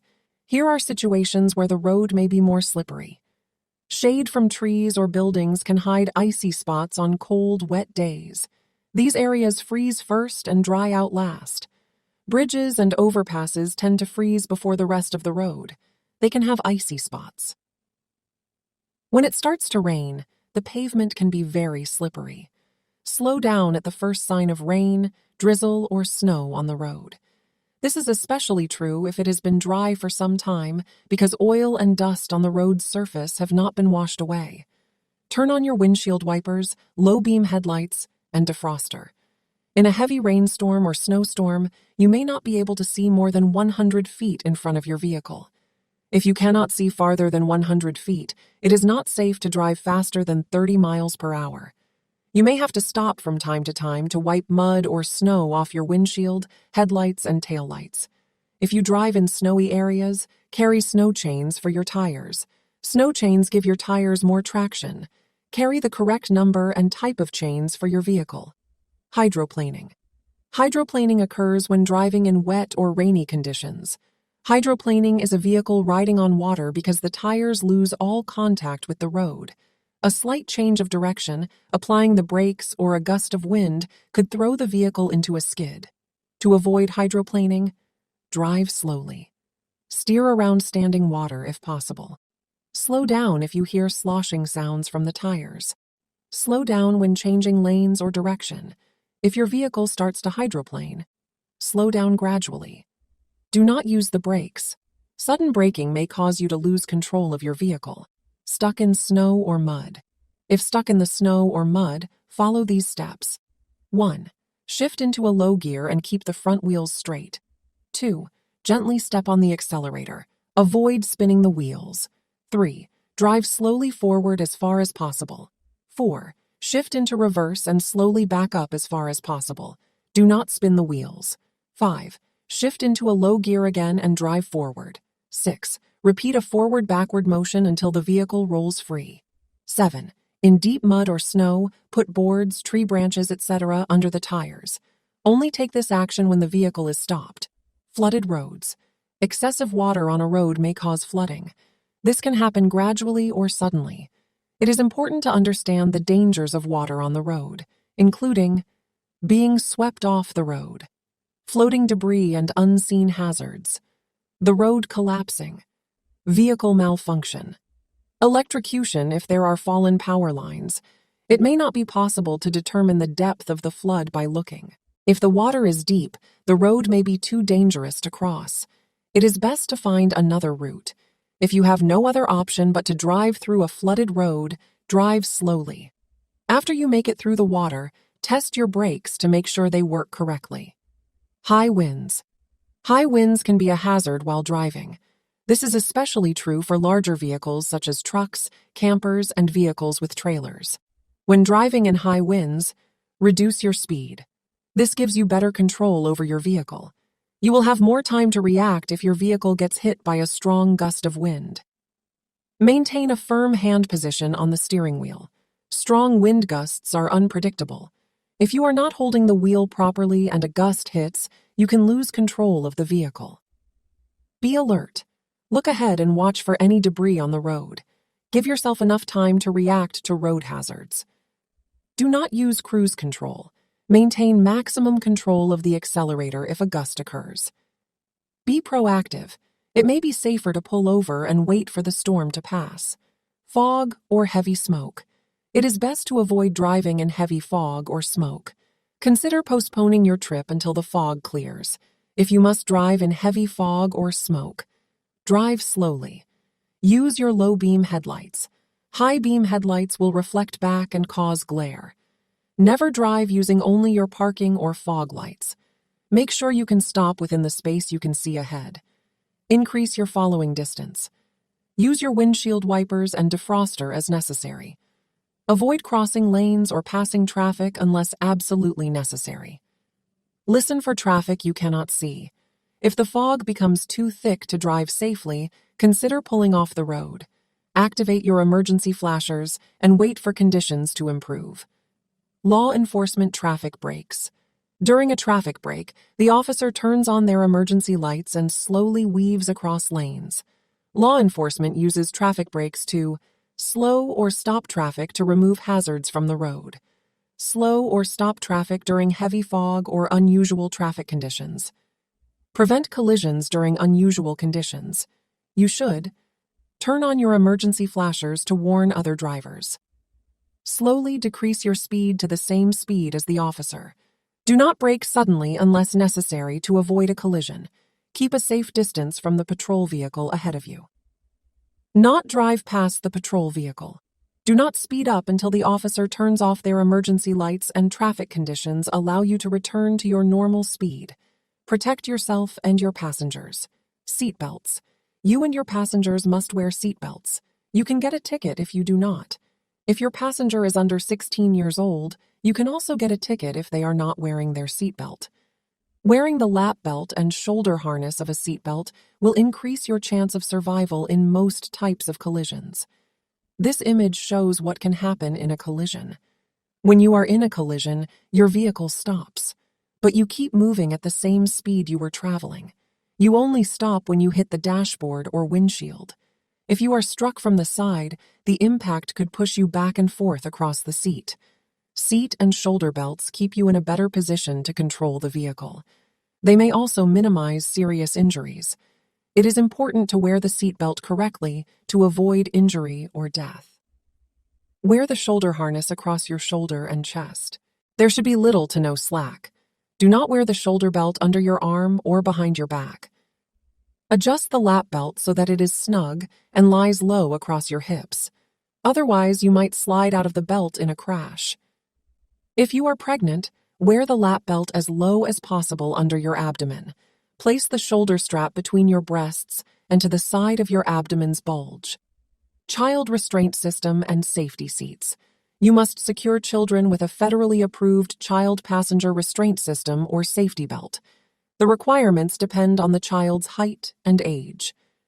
Children who are under 2 years old, under 40 pounds, and under 3 feet 4 inches tall. Secure in a rear-facing child passenger restraint system. Note: a child in a rear-facing child passenger restraint system may not ride in the front seat of an airbag-equipped vehicle. Children who are under 8 years old or who are less than 4 feet 9 inches tall, secure in a child passenger restraint system in a rear seat. In some cases, children under 8 years old may ride in the front seat of a vehicle in a federally approved child passenger restraint system. They may ride in the front seat if there is no rear seat. The rear seats are side-facing jump seats. The rear seats are rear-facing seats.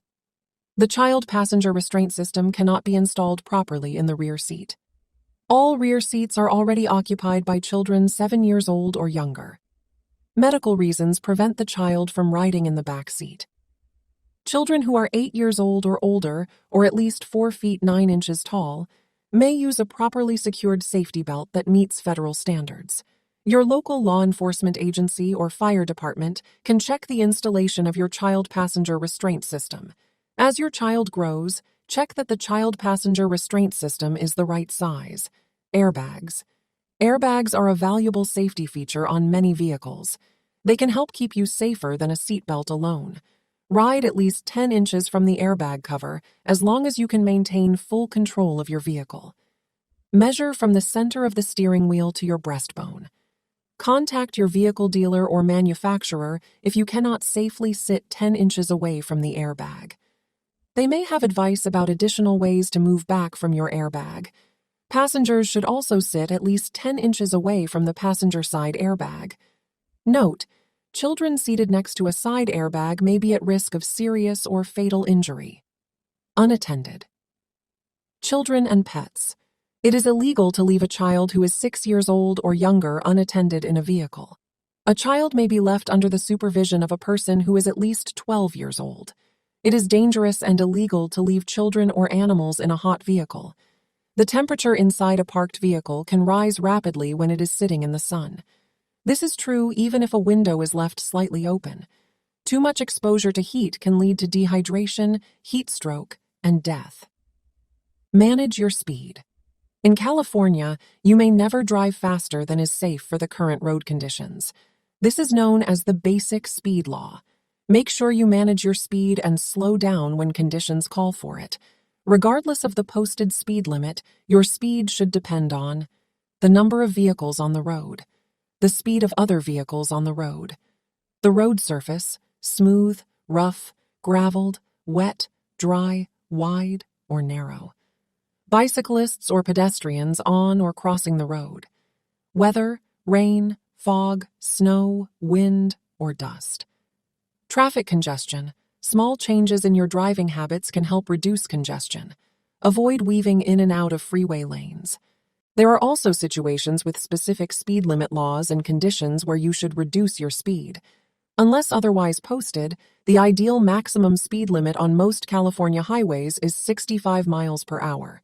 It is 55 miles per hour on a 2-lane undivided highway and for vehicles towing trailers. Choose between hazards. Sometimes dangers will be on both sides of the road at the same time. For example, parked cars to the right and oncoming cars to the left. If one danger is greater than the other, give more space to the most dangerous situation. Suppose you are on a 2-lane road with an oncoming vehicle to the left and a bicyclist ahead to your right. Instead of driving between the vehicle and the bicyclist, take one danger at a time. Slow down and let the oncoming vehicle pass. When the vehicle has passed, move to the left to allow plenty of space, at least 3 feet, to pass the bicyclist. If there is a steady flow of oncoming vehicles, use as much of the left lane as you safely can to pass the bicyclist. Know how to handle emergencies. There are many types of emergencies you may encounter when you drive. Knowing how to handle emergencies can help keep you safe. Tire blowout and accelerator malfunction. If you have a tire blowout or accelerator malfunction, 1. Turn on your emergency flashers. 2. Hold the steering wheel tightly and steer straight ahead. 3. Slow down gradually by taking your foot off the accelerator slowly. If your accelerator is stuck, shift to neutral and apply your brakes. If you cannot shift to neutral, you should shut off the engine to initiate the vehicle slowing. Do not remove the key from the ignition. 4. Let the vehicle slow to a stop, completely off the road. 5. Fully apply the brakes when the vehicle is almost stopped. Driving off the pavement. If your wheels drift off the pavement, 1. Grip the steering wheel firmly. 2. Remove your foot from the accelerator. 3. Brake gently. 4. Check for traffic behind you. 5. Carefully steer back onto the pavement. Do not pull or turn your steering wheel with too much force. This may cause you to drive into oncoming traffic. Overheating conditions. In extreme heat, you should watch the temperature gauge. Avoid driving at high speeds for long periods. Turn off the air conditioner. In extreme cold, you should watch the temperature gauge. The engine may not have the correct level of antifreeze. Use the defroster or slightly open your windows to keep them from fogging up. Note: see the vehicle owner's manual for more information. If your vehicle becomes disabled on the freeway, if your vehicle stops working on the freeway, 1. Safely pull over to the right shoulder. 2. Exit on the right side so you are away from traffic if you must get out of the vehicle. 3. Dial 5111 from your cell phone or locate call box for assistance. 4. Return to your vehicle as soon as you can. Get back into the vehicle from the right side, away from traffic. 5. Stay inside your vehicle with your seatbelt on until help arrives. 6. Use your emergency flashers at your discretion. They can help other vehicles see you at night and in different weather conditions. There are certain circumstances where it is safer to get out of your vehicle and stay away. These include situations where there is not enough space on the shoulder. Disabled vehicles on railroad tracks. If your vehicle stalls or stops while blocking part of a train track with a train approaching and warning lights flashing, immediately exit your vehicle. Run away from the tracks diagonally in the direction the train is coming from. Then call 911. If you do not see a train approaching and warning lights are not flashing, exit your vehicle. Dial the number located on the railroad crossing posts or metal control box near the tracks. Provide the crossing number, if posted. Tell them a vehicle is on the tracks. Then call 911. Do not drive distracted. Avoid distractions while you drive. Some common distractions are looking at a phone, navigation system, children, and pets. Changing music or volume. Applying makeup or shaving. Cell phones and texting. Cell phones are the main source of distracted driving. Driving while using a handheld cell phone is unsafe and illegal. Adult drivers should only use a cell phone in hands-free mode when necessary. Do not answer your cell phone if it rings. Let the call go to voicemail. Do not send or read text messages or emails while driving. Mount your cell phone on the windshield, dashboard, or center console. It cannot block your view of the road. Use the single swipe or touch feature on the mounted cell phone. Minors and cell phones. It is against the law for a minor to use a cell phone or electronic wireless device to answer calls and send or respond to text messages while driving. Exception. Minors may use a cell phone to make a call for emergency assistance. Be familiar with new technology. The technology in vehicles is always advancing. We will see more self-driving vehicles and vehicles with advanced driver assistance systems on the road. Vehicles with these systems may respond to road situations differently than a human driver would. Be aware of carbon monoxide. All gas-powered vehicles produce carbon monoxide. Carbon monoxide is a deadly, odorless gas released from a vehicle's exhaust pipe. Never start your vehicle inside the garage with the door closed. Symptoms of carbon monoxide poisoning include tiredness, yawning, dizziness, nausea, headache, ringing in the ears. If you are experiencing any of these symptoms, have your exhaust system checked. Section 9. Alcohol and drugs. California's driving under the influence. Laws apply to both alcohol and drugs. It is illegal to drive while under the influence of alcohol or any drug that affects your ability to drive safely. As you age, your tolerance to alcohol decreases, which increases the risk of alcohol-related driving problems. The law does not see a difference between illegal drugs and medications you get from a doctor or pharmacy. They can all affect your ability to drive safely and react to what you see and hear. No matter what age you are, it is illegal to drive after. Drinking excessive amounts of alcohol in any form. This includes medications like cough syrup. Taking any drug that affects your ability to drive. This includes prescriptions or over-the-counter medications. Using any combination of alcohol or drugs that decreases your ability to drive safely. Make sure you read medication labels and know the effects of any drug you use. If a law enforcement officer thinks you are driving while under the influence of drugs or alcohol, they have the right to ask you to take a blood or urine test. If you refuse to take one, Dmv suspend or revoke your driving privilege. Important. If you are 13 to 20 years old and convicted of operating a bicycle while under the influence of alcohol or drugs, your driving privilege may be suspended or delayed for 1 year once you are eligible to drive. Use or possession of alcohol or cannabis products in a vehicle. The law is very strict about carrying alcohol or cannabis products in your vehicle with you. It is illegal to drink any alcohol, to smoke or eat a cannabis product while you are driving or riding as a passenger in a vehicle. If you are carrying any alcohol, cannabis in your vehicle, the container must be sealed and unopened. If it is open, you must keep the container in the trunk or place where passengers do not sit. It is also illegal to keep an open container of alcohol in your glove box. This law does not apply if you are a passenger in a bus, taxi, camper, or motorhome. Blood alcohol concentration. Limits. When you consume alcohol, how much alcohol is present in your bloodstream? It is illegal for you to drive if you have a 8% or higher if you are over 21 years old. 0.01% or higher if you are under 21 years old. 0.01% or higher at any age if you are on DUI probation. 0.04% or higher if you drive a vehicle that requires a commercial driver's license. 0.04% or higher if you are driving a passenger for hire.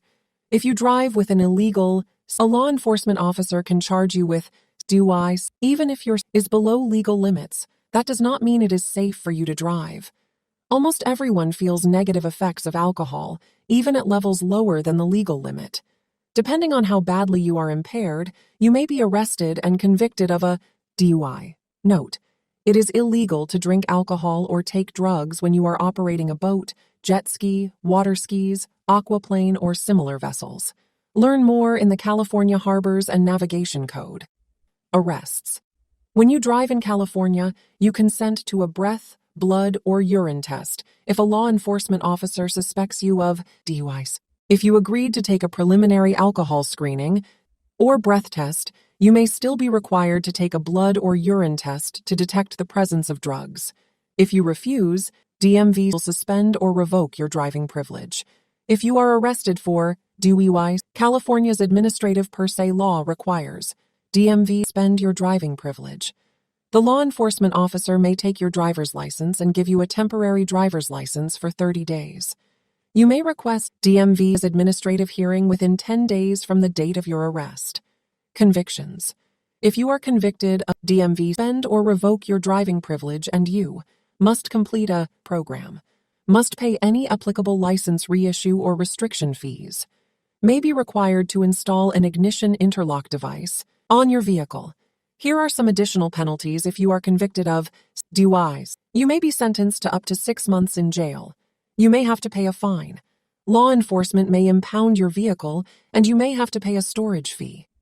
If you cause serious injury or death while driving under the influence of drugs or alcohol, you may face civil lawsuits. Convictions remain on your driver's record for 10 years. If you get any other DUIs during that time, the court may give you an additional penalty. Drivers under 21. If you are under 21 years old, there are additional laws for possessing and consuming alcohol. Possessing alcohol. You may not carry any alcohol beverage inside a vehicle unless an individual who is 21 years old or older is with you. The container must be full, sealed, and unopened. If opened, the alcohol must be kept in the trunk or place where passengers do not sit. Exception. If you are working for someone with an off-site liquor sales license, you may carry alcoholic beverages in closed containers. If you are caught with alcohol in your vehicle, law enforcement can impound your vehicle for up to 30 days. The court may fine you and suspend your driver's license for 1 year. If you do not already have a driver's license, the court may ask to delay giving you your first driver's license for up to 1 year. Consuming alcohol. If a law enforcement officer suspects you of consuming alcohol, they can require you to take a handheld breath test or another chemical test. If you are convicted of DUI of 0% or higher, may revoke your driving privilege for 1 year. You must also complete DUI program. If your shows us of 0.05% or higher, the officer may require you to take a breath or blood test.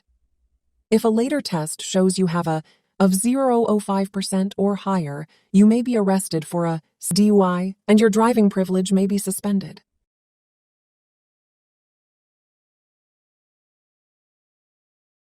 Section 10.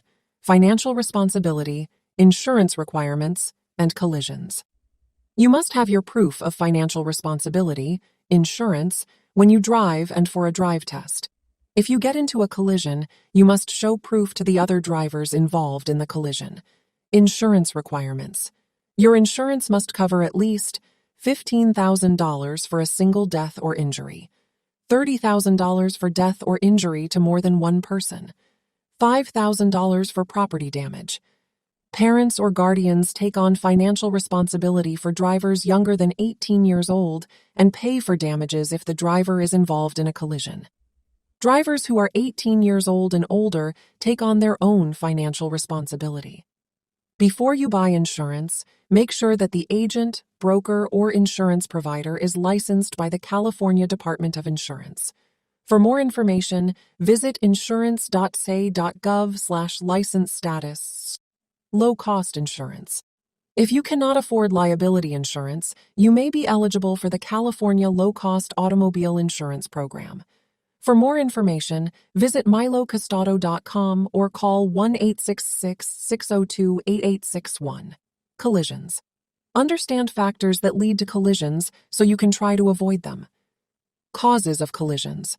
The most common causes of collisions are driver distractions, unsafe speed, improper turns, not following the right-of-way rules, not following stop signals and signs, driving on the wrong side of the road, a vehicle traveling faster or slower than the flow of traffic.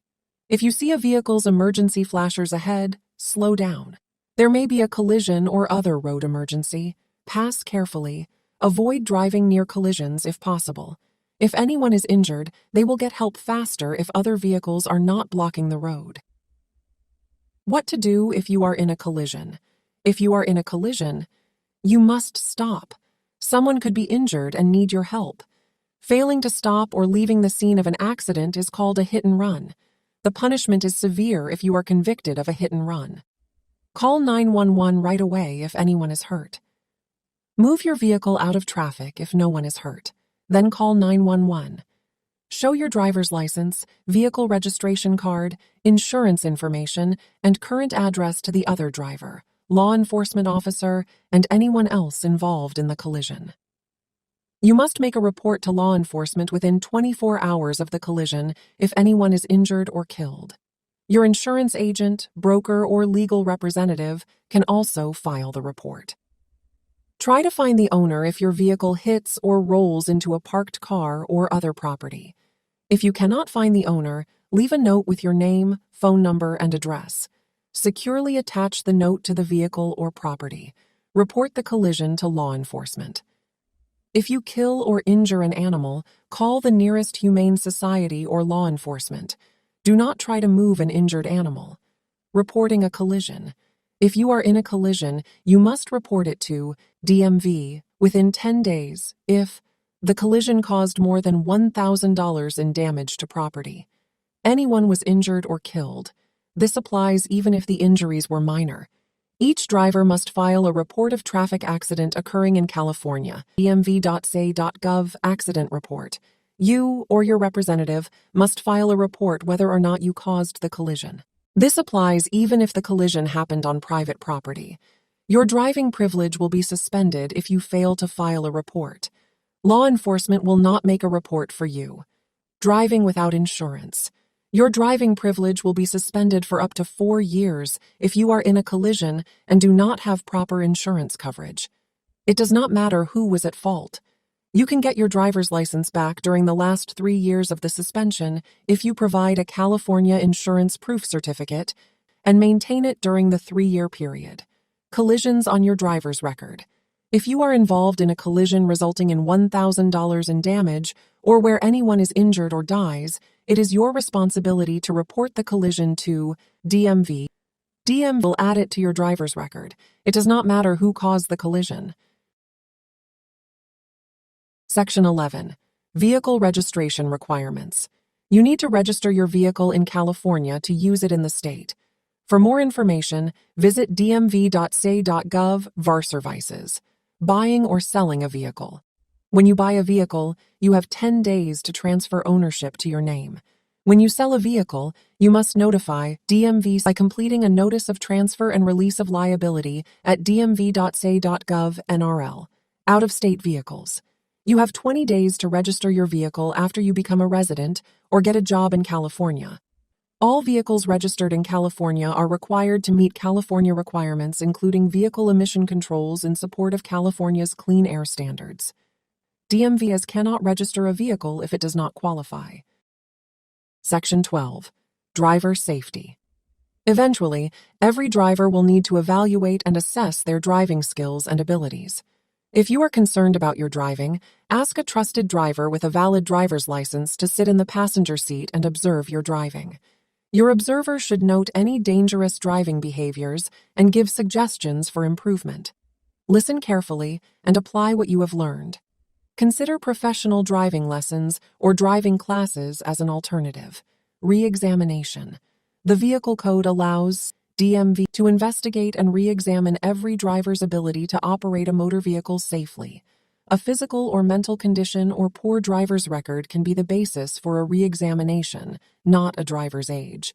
Drivers with a physical or mental condition can be referred to DMV by a physician, law enforcement, or family member by submitting a completed request for driver re-examination form. Cognitive disorders, such as dementia, seizure disorder, brain tumor, Parkinson's disease, stroke, or vertigo, present a significant challenge to safe driving. Individuals suffering from these conditions may lose their ability to drive safely. Note: when a referral or diagnosis for someone with a mild cognitive impairment is received by DMV, the driver safety team will schedule a re-examination. For more information regarding the re-examination process, visit dmv.sa.gov re-examination. DMV conduct an in-person or over-the-telephone re-examination. require you to take a knowledge, vision, or driving test, issue you a limited-term driver's license, immediately suspend or revoke your driving privilege if your physical or mental condition presents an immediate threat to public safety. Take no action against your driving privilege. Priority re-examination. If you come in contact with law enforcement and receive a notice of priority re-examination of driver with a check mark in the top box, carefully read the form. You have 5 working days to contact. To initiate the process, or your driving privilege will be automatically suspended. Driver's license restrictions. DMV places restrictions on a driver's license to ensure a driver is operating a vehicle within their ability. Restrictions may be imposed by DMV or required by law. Restrictions placed on your driving privilege will be reasonable and necessary for your safety and the safety of others. Restrictions and conditions may include requiring a driver to place special mechanical devices on their vehicle, such as hand controls, limiting when and where a person may drive, such as no night or freeway driving, requiring eyeglasses or corrective contact lenses, requiring additional devices, such as outside mirrors. Note, there are no specific restrictions for seniors. All restrictions are based on conditions, not age. Any restriction placed on your driver's license is based on the examiner's findings and recommendations. Section 13. Seniors and driving. Senior drivers often have unique needs and concerns about driving. Driving requires certain physical, visual, and mental abilities. We all want to continue driving as long as we can. However, the time may come when we must limit or stop driving temporarily or permanently. Here are some warning signs of an unsafe driver. Getting lost in familiar places. Dents and scrapes on the car, fences, mailbox, garage doors, etc. Frequent close calls or collisions. Senior drivers may consider limiting or not driving at night. If night driving is necessary, choose a well-lit route. Driving during the time of day when traffic is light. Avoiding difficult intersections. Driving for short distances or limiting driving to essential places. No freeway driving. Installing an additional right side mirror. To get the Driver Skills Self-Assessment Questionnaire, visit dmv.ca.gov Driver Skills. Driver's License Renewal. If you are 70 years old or older at the time your driver's license expires, you are required to renew your driver's license in person, unless otherwise instructed by DMV. If you do not pass, you may be issued a temporary driver's license. DMV sends a renewal notice to your address of record about 60 days before your driver's license expires. If you do not receive a renewal notice, complete a driver license or identification card application. Cognitive impairment. Seniors suffering from dementia present a significant challenge to safe driving. Individuals with progressive dementia ultimately lose their ability to drive safely. It is often up to caregivers, physicians, and law enforcement to stop these seniors from driving and arrange alternative transportation. For more information about the re-examination process, visit dmv.ca.gov Re-examination. Mature Driver Program. The Mature Driver Improvement Program is an 8-hour course for drivers 55 years old and older. It covers a range of topics that are of special interest to mature drivers. Your insurance company may offer discounts if you complete the program. Contact your insurance provider with a copy of your completion certificate. Your certificate is valid for 3 years. You can renew it by completing another 4-hour course. Approved providers. Visit dmv.ca.gov Seniors for more information, including locations near you.